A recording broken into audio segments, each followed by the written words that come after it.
10 minutes for each person. When it's 8 minutes, you say, you have 2 minutes left. And then when the time is done, that person who's a timer will say, stop, 10 minutes is up, and you're done. If someone needs more time at that moment, then you can say, well, I think we should continue this. Is anyone willing to give up time? Otherwise, you're done. If you need to get more from the person who is speaking or giving you feedback, you can call them offline. Send them an email just to finish what was happening at the moment. And I've done that many times. So, you know, just because your time's cut off doesn't mean you don't still get the support. It's just so that everyone's needs are met in that phone call, because you want to move on to the next person, And another key point when we're talking about time is the best way to present your issue, your topic, or what you want to discuss is in a very quick, concise manner. So that it gives everyone else enough time to ask you clarifying questions. It gives them enough time to then brainstorm and give thoughts back. Because 10 minutes is not a lot of time on a business issue, maybe a financial issue. It could be even a personal issue. We have the rainbow of what issues could be on our group. We've built a really strong support group, trust. We trust each other, so there isn't anything we don't share. You know, one was having trouble with his wife. What can I do to make things more enjoyable at home? You know, so it's nice because we have 4 guys and 2 women, so you get a perspective from both sides, which I highly recommend. That it's not just all women or it's not just all men. That you have a balance when you start choosing your members. So anyway, the more concise you can be up front, give them enough information so they can start thinking, and then they can ask clarifying questions during the process as they're brainstorming. Because as one person starts talking and saying, well, I think this might be a good idea, or have you tried this, then it spurs your thought even more. And that's the wonderful thing about a mastermind group, because when you get more than one mind in a room, they're collectively working as a group, and somehow, some way, the universe works with you. So it's almost like if you have 5 members, you really have 6, because it's hard to explain, but it's like even in the Bible, for those Christians out there, Matthew talks about in the scriptures that when 2 people are together in his name, in Christ, he's actually in the midst of them. That's the same kind of thing with a mastermind group. Napoleon Hill said it too. You know, when you have 2 people working on a task, or 3 people, you're bringing more than that collective 2 minds together. So anyway, time-wise, you want to make sure that you do it concisely, and then you give enough time for feedback, because a lot of people will go on and on and on and on with their story, and it doesn't give everyone else a chance to help. And that's what you're there for. You're there for support, you're there for new ideas, you're there for new resources. So make sure that you utilize your time the best that you can. Okay. And number 5 is make a commitment to stretch. So the other thing that we do is, after everyone has gone around with their issue, their topic, and sometimes it's not just an issue, maybe you just want to share something you had an experience during that last 2 weeks from the time you last spoke, and that you just want to share with a group that has stretched you, has grown you, or even an aha moment. It doesn't always have to be an issue, but typically support is why you're there, but it doesn't always have to be that way. But at the end, when you're done with your 10 minutes, we always go around and commit to something. Okay, based on what you guys told me, I'm going to go research that company. I'm going to go call Michelle.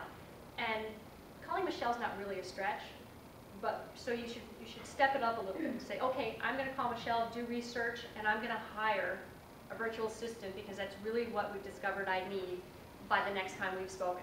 That's a stretch, because a lot of people might put that decision off because they're hemming and hawing, they're not sure if it's the right one. So that's the type of thing you want to do at the end of your mastermind call.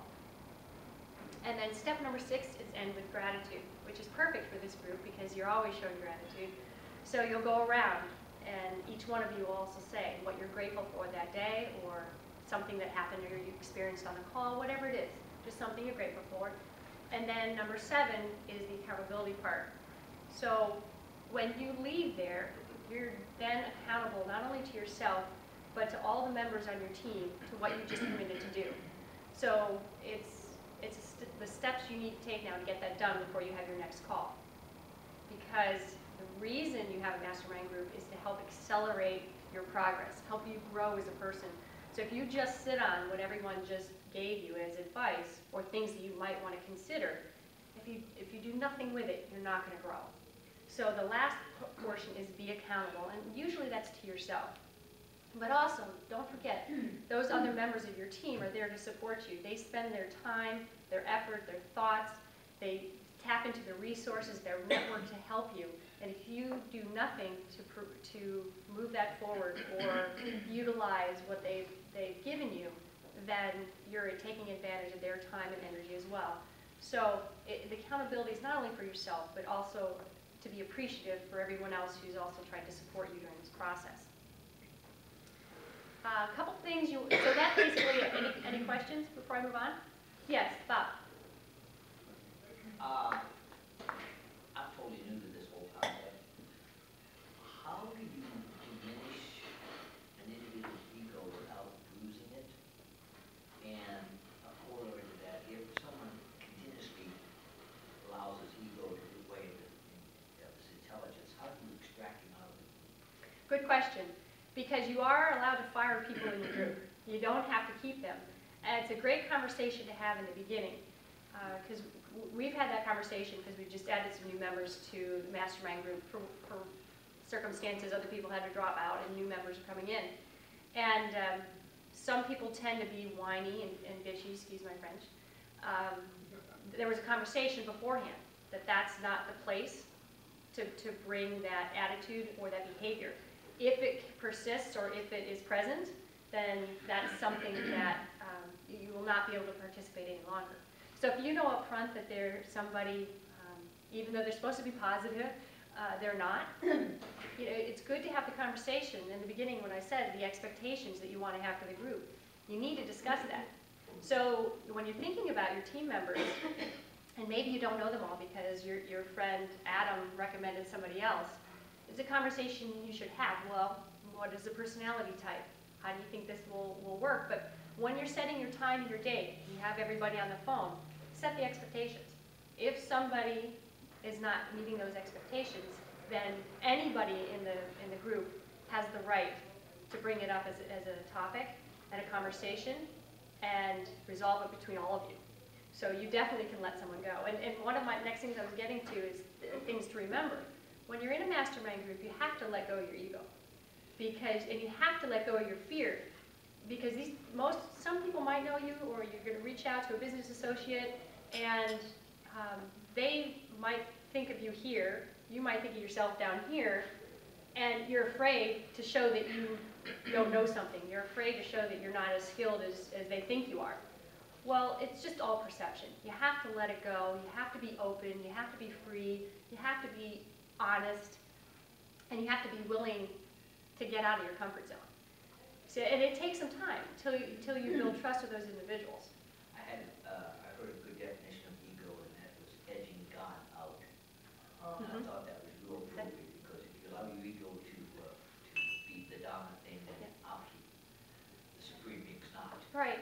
And remember, your mastermind group, even though you want to get help, you're there for service. You're there to help other people. And the more you help everyone else, the more you'll receive. So it's just the same thing with gratitude. The more you give, the more you receive. And so if you can let those things aside, then your mastermind group will be so much more successful. Any other questions? Okay, so let me go over a couple of other things to remember. So the first thing was let go of your ego. Let go of fear of looking like an idiot for people who don't know you. So, or they may know you a little bit, but you got to let that go. Get serious and get clear.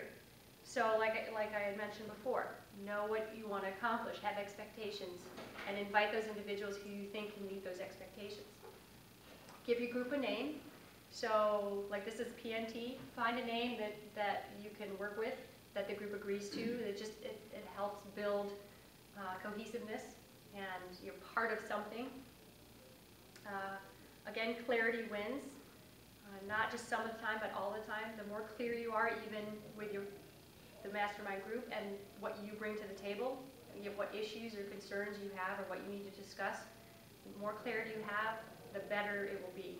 Because otherwise everyone will spend all their time asking you questions and not being able to give you advice. Questions are good, just for clarifying, but sometimes if you're not clear, they can't help you. Schedule your meetings in advance, as I mentioned. We have ours for the entire year. So we set a time, we set a date, and you either make it or you don't. But everyone agreed to it in the beginning. So it worked for them when we started, and then obviously life comes into play. But always then let the person know, or the team know, that if you're not going to be there. Because your input is very important. So if 2 people are gone out of a group of 5, you only have 3 people. You still can get value, but not nearly as much as if the whole team was there. Again, no whiners, no bitching. It's all about support. If you know someone that tends to be that way, don't invite them. Sorry. As much as you think that they have great value, if they can get past those things, then I would consider them. But otherwise, I wouldn't even go there. Allow there to be fun. As you build rapport and you build relationships, you'll start to have fun. We joke about a lot of things when we talk. Sometimes we're on for 10 minutes before the call so that we can catch up. Because once the time starts, and that's a timer's job, you start on time and you end on time because you need to be respectful to everybody who's on the call. Don't feel variety. The temptation is to seek out people that are like you. That's good in some instances, but variety is better. It's really good. We have a real estate agent. We have another gentleman who ran the mentoring program for Jack Canfield on my team. We have someone who educates small businesses, and another person who's in real estate, myself, and another person who owns a photography shop. So very diverse group of people. Let's see. And the next thing is just lead. Whoever decides to start the group, be a leader. Take the role. You can always pass it around later, but take the first step to get it going, because it'll be so worth your time and energy to set up a mastermind group. Any questions? Can you have mastermind, if you're in one mastermind group, does it diminish the effect if you're in another one? No, it doesn't. If you have a lot going on and you want 2 groups, or you think that you'd have a benefit from different networks, there's no reason why you can't have both. You might want to take a different concern to both groups or the same one and see what advice you get. But I wouldn't say that there'd be an issue with that at all. It's just the amount of time and dedication you're able to give to a group like that. Because it sounds like a mastermind group is an extremely motivational group. It is, very much so. And that's why you might want to... We need it every day, my thinking is. Yeah, but that gets a bit overwhelming for everyone in their calendars. But yes, as long as you can manage the time and dedicate yourself to both groups, that's great. Because I was thinking, like, okay, I'm just taking this on a personal level. My ego's not showing. I've been in a lot of different organizations. You have different venues, Correct. for lack of a better term. And I'm thinking, what is the difficulty of having a mastermind group 1 hour each and every day on a different avenue? One could be religious, one could be political, one could be business, one could be social. I mean, Well, Bob, if you have that much time in your day, then well, have at it. right here. Yeah, but I also have an accountability partner. So outside of my mastermind group, I talk with my accountability partner every Tuesday and every Thursday. Well, that also helps me stay accountable for what I agreed to on my mastermind call. But that's how I get more of a weekly connection and support, is that actually now it's Tuesday, Friday. We had to change it. But, so it's Tuesday, Friday, so I have that support, somebody holding me accountable for what I say I'm going to do. So, I mean, my mastermind group helped me with that book. It just so happens that I had Robert Fee, who studies under Jack Canfield, on my mastermind group. When I committed to do that, I already had somebody who did it. There was someone else who committed to do a book as well. I got it done in a year. I don't know if I wasn't on that mastermind group, that I would have been able to do that within a year and do everything else that I was doing. But because he had already done it, So I found somebody who knew how to do it, was published already, and I also had support, of course,